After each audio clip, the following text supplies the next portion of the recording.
കഴിഞ്ഞ ദിവസത്തെ കൺസൾട്ടേഷൻ ഡേയിൽ കുറേ ആളുകൾ വിവിധങ്ങളായ സ്ഥലങ്ങളിൽ നിന്ന് കാണാൻ വേണ്ടി വന്നപ്പോൾ എറണാകുളം ഫോർട്ട് കൊച്ചിയിൽ താമസിക്കുന്ന ഉമ്മയും ഉപ്പയൊക്കെ പരമ്പരാഗതമായി ദീനി ചിട്ടയിൽ വളരുന്ന ഒരു ഫാമിലിയും അതേപോലെ തന്നെ മക്കൾ കുറച്ചൊക്കെ റഫായിട്ട് ജീവിക്കുന്ന ഒരു സാഹചര്യത്തിലൊക്കെയാണുള്ളത്. ഒന്നാമത് അവിടുത്തെ സാഹചര്യം, ആ ഒരു 10ാം ക്ലാസ് പഠിക്കുന്ന ആ ഒരു പയ്യന് അവന് താമസിക്കുന്ന അവൻ്റെ കൂട്ടുകാരെയൊക്കെ ആയിട്ടുള്ള കൂട്ടുകെട്ടുകളിലുള്ള ഒരു സാഹചര്യത്തിൽ നിന്ന് ശക്തമായ രൂപത്തിൽ ലഹരിക്കടിമപ്പെട്ടു എന്ന് മാത്രമല്ല, സിന്തറ്റിക്, സെമി സിന്തറ്റിക്, MDMA ഉൾപ്പെടെയുള്ള രാസലഹരിയിൽ നന്നായിട്ട് അടിമപ്പെട്ടു. അപ്പോൾ ഞാൻ അവനോട് കുറച്ച് സമയം സംസാരിക്കാൻ വേണ്ടി മാറ്റി വെച്ചു, എങ്ങനെയാണ് അവൻ ഇതിലേക്ക് വീണതെന്നുള്ളത്. അപ്പോൾ ശരിക്കും പറഞ്ഞാൽ അവന് കഞ്ചാവ് ഇങ്ങനെ യൂസാക്കി പിന്നെ MDMA കറക്റ്റ് അവന് നല്ല രൂപത്തിൽ തന്നെ യൂസാക്കിക്കൊണ്ടേയിരുന്നു. അങ്ങനെ വല്ലാത്തൊരു രൂപത്തിലേക്ക് അടിമപ്പെട്ടു. അവൻ്റെ ആ ഒരു ഫിസിക്ക്, അവൻ്റെ ശരീരം, അവൻ്റെ ബോഡി ഇങ്ങനെ കണ്ടാൽ, അവൻ്റെ മുഖം കണ്ടാൽ തന്നെ തോന്നി ഇവൻ എന്തോ ഒരു നിഗൂഢമായ സാഹചര്യത്തിൽ ജീവിക്കുന്ന പോലെ. അവൻ്റെ മുഖമൊക്കെ കണ്ടാൽ തന്നെ ഇവൻ എന്തിനൊക്കെയോ അടിമപ്പെട്ട് ഒരു ചിട്ടയില്ലാത്ത ജീവിതമാണെന്ന് തോന്നിപ്പോകും. ആ രൂപത്തിലാണ് അവൻ്റെ ശൈലിയൊക്കെ. അപ്പോൾ ഇതൊന്നും അവൻ പറഞ്ഞിട്ടില്ല കേട്ടോ. നേരിട്ട് നമ്മളിങ്ങനെ അവൻ്റെ മുമ്പിലിരിക്കുമ്പോൾ എനിക്കിങ്ങനെ തോന്നി ഇങ്ങനെയാണെന്ന്. അങ്ങനെ ഞാൻ പേരൻസിനെ മാറ്റിയെടുത്ത് അവനോട് കൃത്യമായിട്ട് ചോദിച്ചപ്പോഴാണ് ഇതിൻ്റെയൊക്കെ ഡീറ്റെയിൽ മനസ്സിലായത്. അവൻ എല്ലാ കാര്യങ്ങളും തുറന്നു പറഞ്ഞു. അവനക്കത് മാറാൻ വല്ലാത്ത ആഗ്രഹമുണ്ടെന്നും ഒരുപാട് ശ്രമിക്കുകയും ചെയ്യുന്നുണ്ട് നന്നായിട്ട്. അവനിങ്ങനെ പറയും, ഞാനൊരു 2-3 ദിവസം ഇത് ഒഴിവാക്കാൻ വേണ്ടി തീരുമാനിക്കും. അങ്ങനെ ഞാൻ ഫോണൊന്നും അറ്റൻഡ് ചെയ്യാതെ ആരെയും പരിഗണിക്കാതെ നിൽക്കും. പിന്നെ എങ്ങനെയൊക്കെയോ എനിക്കത് കിട്ടണം, കിട്ടിയില്ലെങ്കിൽ എനിക്ക് ഭയങ്കര ദേഷ്യം വരും. ഒരു 10ാം ക്ലാസ് പഠിക്കുന്ന കുട്ടിയാണ് പറയുന്നത്. എനിക്കിത് കിട്ടിയിട്ടില്ലെങ്കിൽ എനിക്ക് നന്നായിട്ട് ദേഷ്യം വരും. എനിക്ക് എൻ്റെ ഉമ്മയെ കണ്ടുകൂടാ, ഉപ്പയെ കണ്ടുകൂടാ, ഭക്ഷണം കഴിക്കാൻ എനിക്ക് തോന്നില്ല, ആരെയും ഒന്നും നല്ലതിലേക്ക് പെരുമാറാൻ കഴിയില്ല. ഇതിനടിമപ്പെട്ട ഇങ്ങനെ തന്നെയാണ്, അതറിയുന്നവർക്കറിയാം. അപ്പോൾ ഒരു സാഹചര്യമാണ് അവൻ അങ്ങനെ ആക്കിയെന്ന് നിഷ്കളങ്കമായിട്ട് അവൻ പറയുമ്പോൾ, യഥാർത്ഥത്തിൽ നമ്മുടെ മക്കളൊക്കെ അങ്ങനെ ആകുന്നത് അത്തരം സാഹചര്യങ്ങളിലൂടെ ആയതുകൊണ്ടാണ്.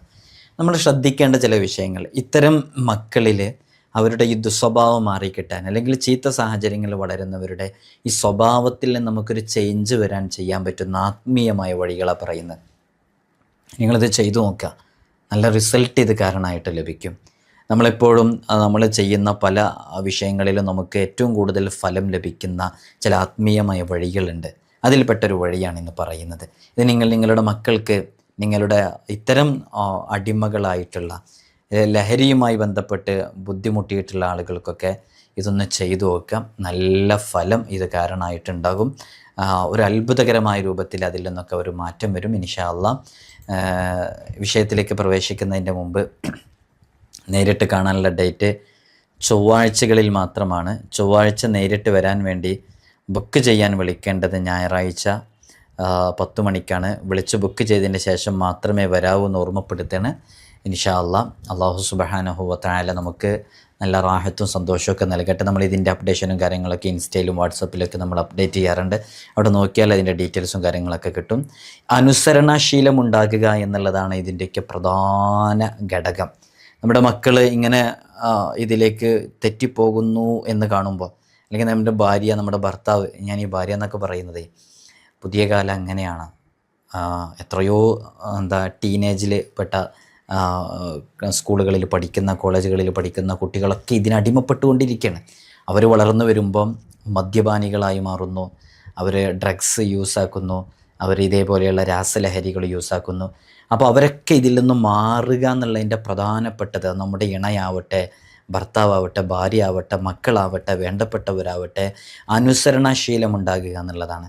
അനുസരണാശീലമുണ്ടാകാൻ ചെറുപ്പം നാളിലെ നമ്മുടെ കുട്ടികളുടെ നെറ്റിയിൽ യാ ഷഹീദ് എന്ന് പറയുന്ന ഇസ്മ, സാക്ഷി എന്ന് വേണമെങ്കിൽ നമുക്ക് തൽക്കാലത്തിന് അതിൻ്റെ അർത്ഥം ചെറിയ രൂപത്തിൽ പറയാം. ഈ ഇസ്മ ചൊല്ലി ഊതിയാൽ നല്ല അനുസരണശീലമുള്ള സ്നേഹസമ്പന്നതയുള്ള മക്കളായിട്ട് ആ മക്കൾ മാറുന്നുള്ളതാണ്. ചെറിയ പ്രായത്തിൽ മുതലേ നമ്മൾ ചെയ്തു വരിക. ഇനി പ്രായമായാലും നമുക്കത് ചെയ്യാവുന്നതാണ്, അവരറിയാത്ത രൂപത്തിൽ നമുക്ക് ചെയ്യാവുന്നതാണ്. യാ ഷഹീദു യാ അള്ളാഹ് എന്ന് പറയുന്ന ഇസ്മാണ്. നല്ല സ്നേഹവും അനുസരണയുള്ള സന്താനങ്ങൾ, അത് യഥാർത്ഥത്തിൽ നമ്മുടെ ഭാഗ്യമാണ്, ഒരു തൗഫീഖാണ്, വലിയ സൗഭാഗ്യമാണ്. അത് ഈ നമ്മുടെ മക്കൾ ആ രൂപത്തിലേക്കാകുക എന്നുള്ളത്, ആ മക്കളിൽ നിന്ന് ആ സ്നേഹവും സൗഭാഗ്യവും സന്തോഷവും ലഭിക്കാത്ത മാതാപിതാക്കൾക്ക് അതിൻ്റെ വേദന അറിയൂ എന്നുള്ളതാണ്. അപ്പോൾ ആ രൂപത്തിലേക്കാകാൻ വേണ്ടിയാണല്ലോ നമ്മൾ അവരെ നോക്കി പോറ്റി വളർത്തുന്നത്.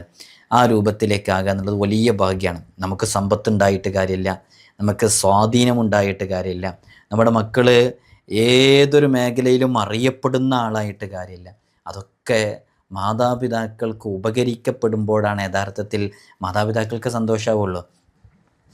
അപ്പോൾ തീർച്ചയായിട്ടും ആ രൂപത്തിലേക്ക് നല്ല വഴിയിൽ നമ്മുടെ മക്കൾ വരാനും അവരുടെ മനസ്സ് നിത്യമായി സന്തോഷത്തോടെ നിലനിൽക്കാനും നമ്മുടെ മക്കളുടെ മനസ്സ് അത് കൃത്യതയിൽ മാതാപിതാക്കളുമായിട്ട് ബന്ധപ്പെട്ടുകൊണ്ടേയിരിക്കണം. അപ്പോൾ അനുസരണാശീലം എന്നുള്ളത് അതൊരു 32 വയസ്സാകുമ്പോൾ 40 വയസ്സാകുമ്പോൾ 28 വയസ്സാകുമ്പോൾ ഒക്കെ പെട്ടെന്ന് ഉണ്ടാക്കി കൊടുത്താൽ കിട്ടുന്നതല്ല. അത് ചെറിയ നാൾ മുതലേ നമ്മളിങ്ങനെ അവരിലേക്ക് ഇതിനുള്ള ആത്മീയമായ വഴികളും അവരെ മോൾഡ് ചെയ്യേണ്ട രൂപത്തിൽ മോൾഡ് ചെയ്യുകയും വളർത്തുകയൊക്കെ ചെയ്താൽ മാത്രം ലഭിക്കുന്ന ഒന്നാണ്. അപ്പോൾ മാതാപിതാക്കളുടെ സമീപന രീതി അനുസരിച്ചാണ് ഓരോ മക്കളും യഥാർത്ഥത്തിൽ നന്മയുടെയും തിന്മയുടെയും വഴികൾ സ്വീകരിക്കുന്നത്. മാതാപിതാക്കൾ എങ്ങനെയാണോ അതിനനുസരിച്ചാണ്. മുമ്പ് ഞാനൊരു ചെറിയ കുട്ടിയെ, ഏകദേശം ഒരു 3-ാം ക്ലാസ്സിലും 4-ാം ക്ലാസ്സിലൊക്കെ പഠിക്കുന്ന കുട്ടിയെക്കുറിച്ചുള്ളൊരു കംപ്ലൈൻറ്റ് നമ്മുടെ അടുക്കൽ ആ കുട്ടിയുടെ ഒരു കേസ് വരികയുണ്ടായി. ആ കുട്ടി അനങ്ങിയാൽ തെറിയാണ് പറയുക. അത് ശരിക്ക് ആ കുട്ടിയല്ല പറയുന്നത്, ആ കുട്ടിയുടെ മാതാപിതാക്കളല്ല പറയുന്നത്, ആ കുട്ടിയെ പഠിപ്പിക്കുന്ന സ്കൂളിലെ ടീച്ചേഴ്സാണ് അതിനെക്കുറിച്ച് പറയുന്നത്. ഇവൻ നന്നായിട്ട് തെറി പറയുന്നുണ്ട് എന്നുള്ളത്. അപ്പോൾ കേട്ടാൽ അറക്കുന്ന കാതു പൊത്തിപ്പോകുന്ന തെറികളാണ് പറയുന്നത്. അപ്പോൾ നമ്മൾ അതിനെക്കുറിച്ച് ഒരു സ്റ്റഡി നടത്തിയപ്പോൾ അവരുടെ വീട്ടിൽ അങ്ങനെയാണ് മാതാപിതാക്കൾ സംസാരിക്കുന്നത്, അതുകൊണ്ടാണ് ആ കുട്ടി അങ്ങനെ പറഞ്ഞത് എന്ന് നമുക്കതിൽ നിന്ന് മനസ്സിലാക്കാൻ പറ്റി. അപ്പോൾ മാതാപിതാക്കളാണ് യഥാർത്ഥത്തിൽ അവരെ മക്കളെ നന്മയുടെയും തിന്മയുടെയും വാതിലുകൾ തുറന്നു കൊടുക്കാനുള്ള എല്ലാ വഴികളിലേക്കും വഴി നടത്തുന്നത്. അപ്പോൾ ഏതൊരു വ്യക്തിയും വളരുന്നത് അവരുടെ മാതാപിതാക്കൾ നൽകുന്ന ശിക്ഷണത്തിൻ്റെ രീതിക്കനുസരിച്ചാണ്. അങ്ങനെ ഒരു കവിത തന്നെ ഉണ്ട് ശരിക്കും. അപ്പോൾ നമ്മൾ ആ രൂപത്തിൽ നമ്മുടെ മക്കളെ വളർത്തുക എന്നുള്ളത് അതിന് തുടക്കം മുതലേ ചെയ്യണം, പ്രസവിച്ചത് മുതലേ നമ്മൾ ചെയ്യണം. അള്ളാഹുവിൻ്റെ പരിശുദ്ധമായ പുണ്യനാമം കുഞ്ഞുമക്കളുടെ നെറ്റിയിൽ ചൊല്ലി ഊതുക, നമ്മൾ പറഞ്ഞത്. പ്രസവിച്ച ഉടനെ വാങ്ക് കൊടുക്കുക, ഇഖാമത്ത് കൊടുക്കുക. നമ്മളത് ചെയ്യുന്ന ചിട്ടകളുണ്ടല്ലോ, ആ ചിട്ടകളൊക്കെ അതേ രൂപത്തിൽ ചിട്ടയിൽ തന്നെ ചെയ്യാൻ വേണ്ടി പരമാവധി ശ്രമിക്കുക. ഇതൊക്കെ പലപ്പോഴും നഷ്ടപ്പെട്ടു പോകുന്നു. ഇതൊക്കെ ആത്മീയമായ വഴികളാണ്.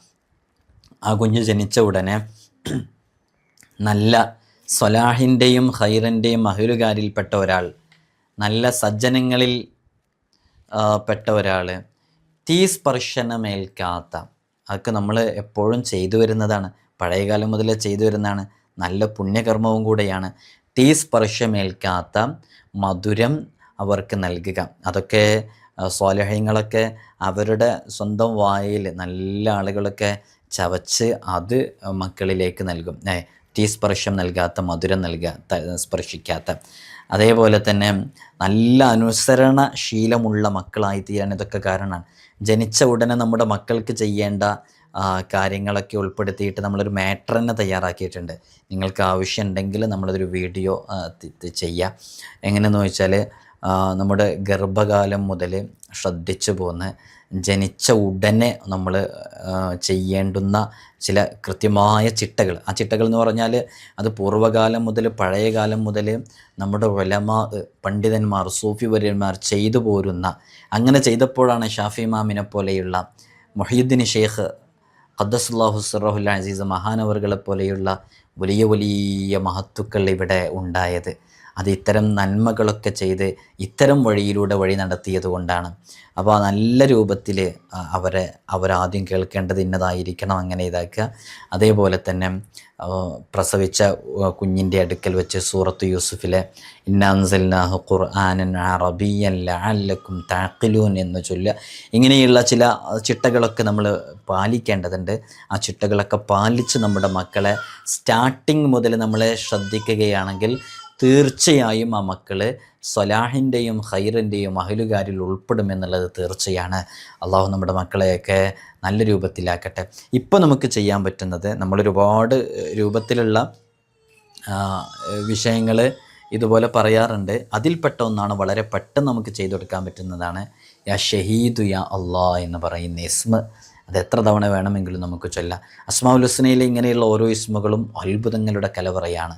അത് ഉപയോഗിക്കേണ്ട രൂപത്തിൽ ഉപയോഗിക്കാവുന്ന, മനസ്സിലാക്കിയിട്ട് ചെയ്യണമെങ്കിൽ അതിൽ നിന്നൊക്കെ നല്ല റിസൾട്ട് ലഭിക്കുന്നുള്ളതാണ്. അള്ളാഹു നമ്മുടെ മക്കളെയൊക്കെ നല്ല മക്കളാക്കട്ടെ, നല്ല ഉപകരിക്കുന്ന മക്കളാക്കട്ടെ. അതുകൊണ്ടാണല്ലോ നമുക്കൊക്കെ ഉപകരിക്കുക. ഇൻഷാ അള്ളാഹ് അള്ളാഹു സ്വീകരിക്കട്ടെ, അള്ളാഹു കബൂലാക്കട്ടെ. അസ്മാഉൽ ഹുസ്നെ കാണാതെ പഠിക്കണം, അത് ജീവിതത്തിലേക്ക് ചേർത്ത് വെക്കണം. അസ്മാഉൽ ഹുസ്നെ ഡെയിലി ഒരു തവണയെങ്കിലും ചൊല്ലണം. അസ്മാഉൽ ഹുസ്നെ ചൊല്ലിയവർക്ക് മുത്തനബി സല്ലല്ലാഹു അലൈഹി വസല്ലം തങ്ങൾ സ്വർഗ്ഗം വാഗ്ദാനം ചെയ്തിട്ടുണ്ട്. അള്ളാഹു സ്വീകരിക്കട്ടെ. അസ്സലാമു അലൈക്കും വറഹ്മത്തുള്ളാഹി.